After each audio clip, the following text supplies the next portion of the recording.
Jean-Florent Rérol, bonjour. Bonjour. Vous avez participé à la conférence portant sur le reporting intégré. Quels conseils donneriez-vous aux entreprises et notamment aux directeurs financiers qui souhaitent l'utiliser ? Je crois que le premier conseil qu'on peut donner, c'est qu'il faut bien comprendre ce dont il s'agit. Il y a beaucoup de méprise. Le reporting intégré, c'est d'une part un processus qui consiste au sein de l'entreprise à réfléchir au mode de création de valeur à long terme.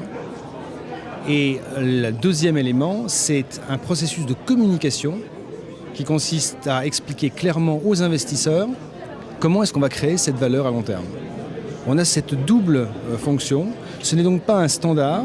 Il ne s'agit pas de mettre en place une nouvelle norme. Ce n'est pas un reporting, dans la mesure où justement on essaye d'expliquer aux entreprises qu'il faut uniquement déterminer quelques indicateurs clés, quelques éléments clés de cette communication. Donc ce n'est pas quelque chose de lourd, mais c'est quelque chose qui est compliqué parce que, vous savez, Boileau disait « ce qui se conçoit bien s'énonce clairement et les mots pour le dire viennent aisément ».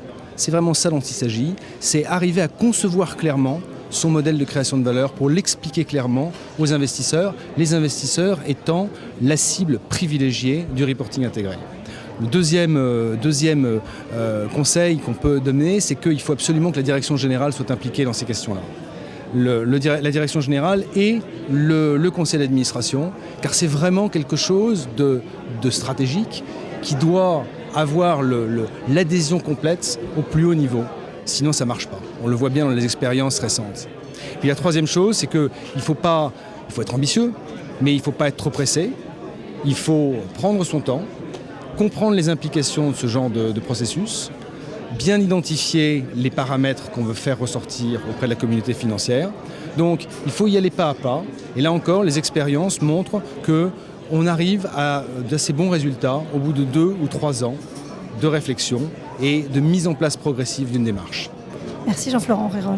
Avec plaisir.